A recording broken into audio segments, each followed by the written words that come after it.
Hi, everyone. This is Joshua Hoffman, and welcome to another episode of the Masters in Marketing Agency podcast, where we deconstruct the why and how agency owners found their success and discuss a few things they learned along the way. Today, I have Alex Fanshel, the CEO of New Standard Digital, a marketing agency helping global Fortune 500 brands and established startups drive predictable traffic, leads, and revenue. Welcome, Alex. Oh, thank you so much. It's great to be here. So I want to start off actually with your college major, which was finance, and how you never intended on starting a marketing agency. So can you actually just tell us a little bit more about that story? Yep. So my dad, both of my uncles worked in finance. I always wanted to work in finance from a very young age. Went to school to study finance, even spent a year at the London School of Economics, which was incredible. And I had an internship between junior and senior year in equity research. I wanted to work in investment banking. And then I graduated in 2008, which was the absolute worst time in history to try to get a job in investment banking. So sadly, that never happened. But then I got a job in management consulting, doing global brand strategy and market research. So I worked with brands like Anheuser-Busch and Red Bull to do global market segmentation studies, which eventually led to what I do now. Which is what? So now we are a digital marketing agency and consultancy. In terms of the agency side of the business, we do content marketing and search engine optimization, Amazon management and marketing. So if a brand sells on Amazon, we can help them. And then various forms of paid acquisition, paid search, paid social, et cetera, et cetera. And then I say consultancy because we only do this with very large brands, typically globally or regionally, or with a portfolio of brands within a category. We will work with the brands. We will do what we call a digital consumer decision journey mapping, which we will work to identify what our target consumers are currently doing online. What are they searching? Where are they visiting in terms of websites? What's going on social? We'll also do competitive landscape mapping from there. Then what we'll do is we'll work with the team to define across consumer decision journey life stages, awareness, consideration, conversion, what we want our communication points to be.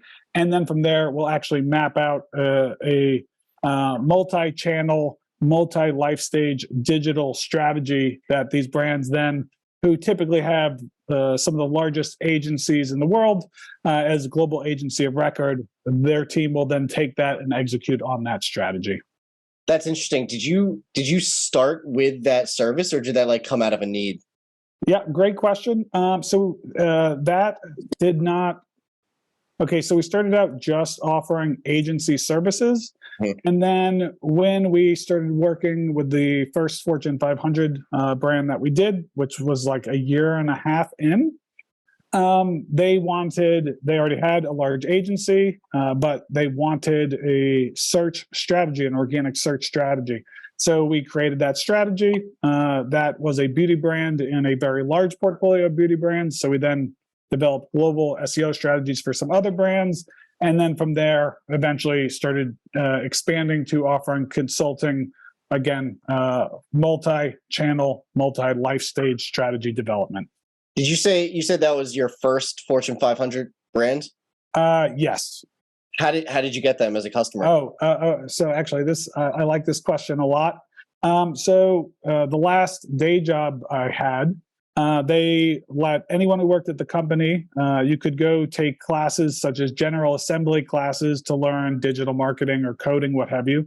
And I took full advantage of that. I went to General Assembly classes multiple times a week. It was free and I loved it. And I always wanted to teach at General Assembly. And my friend introduced me to the instructor manager there. And we had many emails back and forth and nothing happened. So then I said, okay, let's just go ahead and create a meetup and just teach this class. So we had 25 people come. I then asked everyone, I said, please, please, please leave a review and say it was great. And people did. And then I emailed the instructor manager at General Assembly. I was like, hey, we just went ahead and did this and people really liked it. So then they said, okay, great, let's do it at General Assembly. We then teach, and this was like an intro to SEO. So then taught at General Assembly, any individual could go. Didn't know this at the time. Another General Assembly instructor or course designer, took the class, and she was like, "This was the best class I've been to. Maybe we can talk." And we said, "Sure." And they were like, "We have a business upskilling and education part of General Assembly. Would you be interested in teaching this to businesses?" So I said, "Okay, great." So we got to teach again at one of I think the number ones in terms of advertising spend in the world. Taught a 3-day class on search. And then out of that, we actually closed one of the brands as our client. And we still work with that portfolio, however many years later it is now, 4 years, 5 years later. That was great. I'm going to go take a step back now then and kind of ask a similar question, but can you kind of talk about how you started and how you got your first customer? Oh, great question as well. So I did not want to start an agency. I worked at an agency, a large portfolio of agencies and the global new business team. And I vividly remember saying, I will never start an agency, yet here I am today. What happened is one of my good friends was very good at digital marketing and, just was a contractor, for lack of a better word. And she was like, there's a potential client. I don't have capacity. Can you help them? To which my response was, no, I can't. I've never done digital marketing. And she was like, come on, they're pretty cool. Just talk to them. So I said, okay. Got on the phone with them. They're an organic marijuana farm in Colorado. I said, what are you trying to do? They said, we want SEO. We want to rank on Google. I said, you don't want to do that? They said, we really want to. I said, all right, I'll get back to you. Brought in my one friend who at the time was on the Forbes 30 under 30 list. He got on the call. He's like, you don't want to do this? They're like, we do want to do this. So then I got my other friend on a call who had written some books on SEO. And I was like, is this even possible? And he was, yes. And he was like, yes, it is. So we partnered up. He was my original co-founder. And for the first 3 months, I was like, this will not work. We will not be able to rank on Google. We cannot spend any of the money they give us. They're going to sue us. We're going to have to give back all the money and the world is going to end. And then in 3 months, we were actually getting really good results. We actually ended up building that site from literally zero to an all-time high, I think, of 875,000 organic monthly sessions. After that 3 months, I was like, oh, we can definitely sell this. So it was not intentional. Well, obviously the first customer is really important, but and through your story too, I think the second customer is arguably just as important because that almost starts the trend, right? Like that makes it a company. So how did you use that to get your second customer, or how did you guys get your second customer? Oh, that's a good question. I am pretty positive the way that happened, and this is actually one of the best marketing strategies that someone taught me. I was just, talking to a friend and he's like, oh, what are you up to? And I was like, oh, we started, offering SEO services and we're getting really great results. And then they're like, oh, I do consulting for some brands and I know a brand that could use SEO. Can you talk to them? And we said, sure. So the way it happened is told a friend we were getting really great results for our client. And then he said, I know someone who needs help. Can you help them? So referral. Yeah. And is that the main way that you guys currently get customers? Or? So our business has been built on, well, first and foremost, client retention for me is the most important thing in the world because it's infinitely easier to keep an existing client than to get a new one, and it's predictable. But beyond that, word of mouth and referral has been the vast majority of it. And then also upskilling. We've done a lot of teaching with General Assembly over the years, done a lot of teaching on my own. And that has led to a lot of new business. And I'll make one more call out here. Mm-hmm. That first Fortune 500 portfolio company we worked with, it's a humongous company with, 40 or 50 brands. And with big companies like that, a lot of people come, a lot of people go. So because of that, someone we worked with there left and went to another portfolio. And they're like, oh, you should talk to New Standard Digital. And that's actually happened a few times. That's interesting. You mentioned your original co-founder. Does he still work with you guys? So I want to say about 2 years in, I bought him out. That was probably the most stressed I've ever been in my life because I was like, I don't know what to do to run a business on my own. So yeah, about 2 years in, I bought him out. Was there any, lessons that you learned through that process? Like you wish you brought stuff up earlier or anything like that? Oh, this is a very good question. I think this was unavoidable, but to your point, we didn't discuss what we wanted to do long term until we were well in it. And my business partner at the time was like, "I just want to make good money and live, live a high quality life where I don't work all the time." And I was like, "Well, I want to build a business that grows. I want to build a big business, and I want to work with these big companies." And we didn't discuss that until well into things. And if I were to do it over with a co-founder, that would actually be the first part of the conversation. Do you think anything would have necessarily changed, or at least you would have just known the outcome earlier? Oh, that's a really good question. I don't actually know the answer. I think it's possible that the business would have never got started. That's what I'm wondering. I also think at the time, neither of us knew what we wanted or knew it was even possible. It was kind of just like someone is willing to give us money and we're going to work as hard as we possibly can. And then it worked. And we were like, okay, let's see if we can do this and help more people. Yeah, no, I think that makes sense. And my cousin went through something very similar and they ended up splitting and everything. It was just two different mindsets going into the business. So I hear you there. I do want to go back to your customers. And obviously, don't need to say them specifically, but I really want to understand, you work with big brands and I think you work with smaller brands as well. So I want to understand, what's the difference and the similarities between, what you do for both of them? So super question. So in terms of who we work with the largest beauty portfolio, the largest CPG portfolio, largest pet portfolio, one of the largest crypto exchanges, one of the largest online fitness. So we work with some of these very large portfolios, and these are brands that are in everyone's house in their beauty cabinet. If it cleans something, we probably worked on it. And then we also work with startups, but also I would say direct to consumer businesses. So everyone we work with sells something online, or if it's B2B, leads and it's a SaaS service. One thing to note, we don't work with doctors, lawyers, car dealers, restaurants. I actually don't even know how to do that. I imagine I could figure it out, but that's not my specialty. So that's it at a high level. In terms of the differences, though, I would say if we're talking about, really search or Amazon, what works for search, what works for Amazon is usually the same strategy. With that said, with a bigger brand, it is easier in many ways and harder in many ways. If I'm an established brand, talking about SEO, and I have tons of branded search and my website's been around for 20 years and we have tons of PR, okay, my life is going to be really easy because I have high authority and now I just need to create great content. Where with a smaller business, we don't have that. So the timeline is extended. So with smaller businesses, we have to be very, very mindful about setting expectations in terms of timing, particularly when it comes to SEO. But honestly, the same thing with Amazon. If I'm a new brand on Amazon and my price point's higher and I'm competing with foreign sellers who have very low price point and have 15,000 reviews because they've been around for 5 years and leverage black hat tactics, that is harder. So at the end of the day, what works from an SEO perspective, content, backlinks, high quality technical, that's always there. What works on Amazon, same thing. It is different though in terms of timing and things of that nature.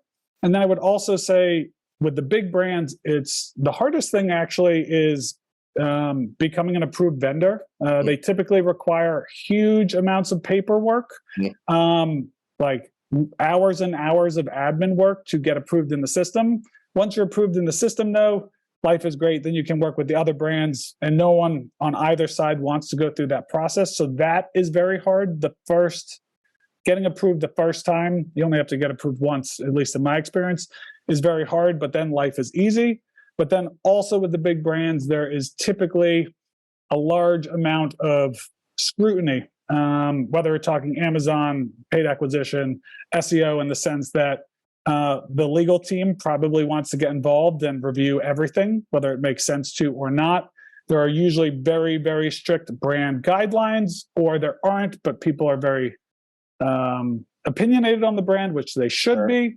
Whereas with smaller businesses, we have different challenges, like we don't have authority or we don't have reviews on Amazon, what have you. But usually we can execute on our strategy faster. So there's pluses and minuses on both sides. Is there anything that you tried with like a bigger brand that worked with a smaller brand or vice versa that just fell on its face? Oh, or you could take that the other way. If you also want to say, oh my God, it worked and you didn't expect it. So I'll give you the option there. That's a really good question. I'll say it this way. With what I mentioned before, with the bigger brands, right, they have brand awareness. If I have that, if I have existing search traffic, my life is going to be infinitely easier, even if there is a lot of internal compliance that I need to deal with, even if there's a lot of approval process. Yes, it may be slower to actually get the strategy live, but once it's live, I'm going to get results a lot faster. Usually working with big brands is the dream because all the difficult part, brand awareness, what have you, is already there. Now I just need to get my strategy approved and live. Whereas with the startups, the strategy is usually approved immediately, but the strategy going live does not produce results immediately. So said another way, or to try and answer the question a little bit more directly, the strategy that we leverage for a legacy brand or a small brand when it comes to content/SEO, Amazon paid acquisition is usually very similar, because in our experience, what works for SEO or what works for Amazon is what works for SEO and what works for Amazon. So I know that didn't fully answer the question, but I hope it sort of kind of did. No, I think that checked it off. I'll make please. one more call out there. Please. When it comes to these large portfolios of companies, actually, this is the hardest part by far. Whether we're talking content, Amazon, or paid acquisition for that matter, these large portfolios will leverage website CMSs or platforms such as Sitecore or Demandware/Salesforce Commerce Cloud, and they will leverage these large global dev agencies. And a lot of stuff is done custom. So there are typically very large technical challenges that if I were to build a site on Shopify would have never been there in the first place, and to change would not require a developer at all. Whereas now there are all these problems because they're using this, what I would consider outdated or overly complex tech stack that I still in many cases can't figure out why you would do that. So that is a very consistent theme and always makes things so much harder because there are all these hurdles and technical challenges that if we could just move the site to Shopify or WordPress to keep things very simple, we wouldn't have to deal with at all. Which you can obviously hire DevNoodle, our sponsor, if any marketing agencies. Nice. So. Very nice. I don't think I've done that, but that was like too perfect. I was like, all right, let me put that one perfect. Really quick. Few questions I tend to ask towards the end. If you had to teach something to other marketers, what would it be? Okay, I will answer this in two ways. First thing, if someone were thinking about starting an agency or any business, my answer is always the same. Your only job is to get someone to give you a single dollar. I don't care what it's for. I don't care if you're losing a ton of money. You probably will. Completely agree. Your only job is to get someone to give you $1. If you can do that once, okay, you can probably do it again. The second dollar, in theory, will be easier to earn. So that's what I always say. In terms of marketing, I would say, if someone is interested in marketing or just trying to do marketing better, I would say if something is complex, it probably isn't necessary and it's probably not the best strategy.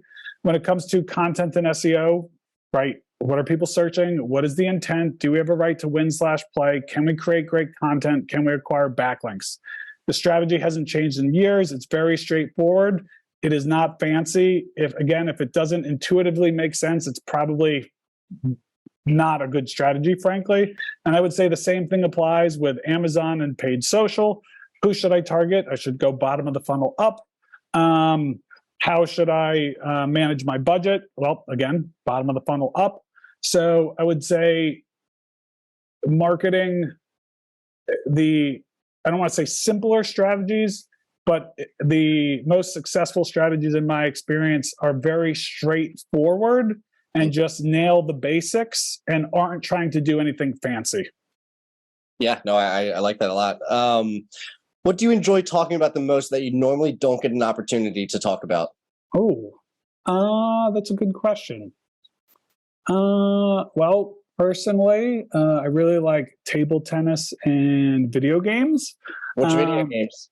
Okay, that's a really good question. So right now, just got into Street Fighter 6. I was a big Guilty Gear Strive fan, but you got to go with the crowd, so you have people to play with. And then beyond that, typically I am a CRPG kind of guy. And then my favorite game of all time is Factorio, which if someone hasn't played it, they shouldn't, because it's the most addicting thing I've ever experienced, and it is a extremely slippery slope. What is it called again? Factorio. Okay, cool. The last time I played it, this was last summer. I was coming back from Greece, and there was no direct flight, so I had to switch flights twice. So the whole trip was 20 hours, and I literally played the entire 20 hours, and I haven't touched it since. Thank goodness. It was kind of like eat so much you never want to eat again. So yeah, it's very, very dangerous. Interesting. My one of my two favorite games of all time is Minecraft. So I don't know if it's anything like that, but obviously graphics totally different, and I'm sure it's different gameplay, but it looks like you're creating a lot. Yes, I could absolutely play 20 hours of Minecraft straight on a plane or something. So I hear you there. Are you guys looking to hire any positions right now? Yep, we are always looking to hire. I would say the most important thing for us right now is SEO strategists / account managers. For us, I should really say content marketing / SEO strategist. We think of them, you have to have both or you can't get results. So people who have a depth of experience conducting keyword research, developing content strategies based off of that, who understand technical SEO in great detail, regardless of the platform, who understand the concept of backlink acquisition. And if this person is also capable of managing client relationships, that's great too. But I would say people with a depth of experience in terms of both SEO and content marketing. And any books, podcasts, or newsletter recommendations? Okay, I will go with books. I could recommend tons and tons and tons. The first one for a business owner, Traction, without a doubt. In terms of running a business, in terms of just the emotional side of running a business, The Hard Thing About Hard Things by Ben Horowitz. I think I've read it 6 times now. In terms of productivity, I think he retitled the book, but there's a book called Work Clean by Dan Charnas. Dan was a journalist, and he went to the Culinary Institute of America to learn to be a chef. And I had no idea, but chefs are the most prepared and organized occupation on the planet. If you're cooking dinner for 100 people at night, physics will make it impossible if you do not plan accordingly. It takes a certain amount of time to boil water. It takes a certain amount of time to cook steak, to medium. So chefs are the absolute masters of planning, and I learned so much from that book. I don't know if someone's mentioned that book before, but I can't tell you how many times a book recommendation is like from the chef world. What's the big New York guy? Setting the Table. What's it? I think that's the book name. I do not know, but I will get that. Oh, he's the biggest restaurateur. I'm just totally blanking on his name, but no one's Danny Meyer. That's who I had a feeling you were going to say, and I'm going to buy that book right after this. And it's so interesting. I actually didn't put the trend together until you just said it. I was like, wow, it's pretty surprising how often you hear about chef books, and no one's explained why. And I wonder if that's exactly why. And because I haven't read any of them, but now I think I should and have to. Awesome. Well, as we come to the end of the episode, I just want to give you an opportunity to mention how people can find you and anything else you'd like to end with. Yep. So I'd say the best way to find us is our website, newstandard.digital, or to just reach out on LinkedIn. The way we sell is anyone who is interested, we will do a free strategy call. It's actually more than a call. We'll jump on a quick call. learn about the business, learn about your goals. Then we will actually do work. We do all this for free, leveraging third-party tools. We'll look at your performance. We'll look at your strategy. We'll look at the competitive landscape. If it's SEO, we'll do keyword research. If it's Amazon, we'll do competitive research, keyword landscape analysis, or addressable market analysis there. And we will put together a strategy completely for free. Our goal is to say, if we were you, if we owned your business, here's what we would do. Mm-hmm. If out of that, you like what we say and you execute on it on your own, awesome. We are very happy we could help. Mm-hmm. If you like what we say and you go execute on it with another agency, awesome. We were happy to help. If you like what we had to say and you want to work with us, awesome. We're happy to help. Oh, perfect. Thank you so much for coming on the show. And for those of you who have learned something new from this episode, please consider giving us a like or a follow so we can continue getting the highest quality guests. And as always, thank you for listening. Alex, this was a great episode. Thank you so much. Oh, thank you. This was great. Thanks for listening to the Masters in Marketing Agency podcast. I hope you got a ton of value out of this episode. And before we go, I just want to thank our sponsors, DevNoodle. DevNoodle provides marketing agencies with the ability to offer their clients unlimited website design, build, and management services with fixed monthly plans. If website design, development, and maintenance is holding your agency back from growing, please reach out to us at devnoodle.com, where we make websites easy for you and easy for your clients. devnoodle.com.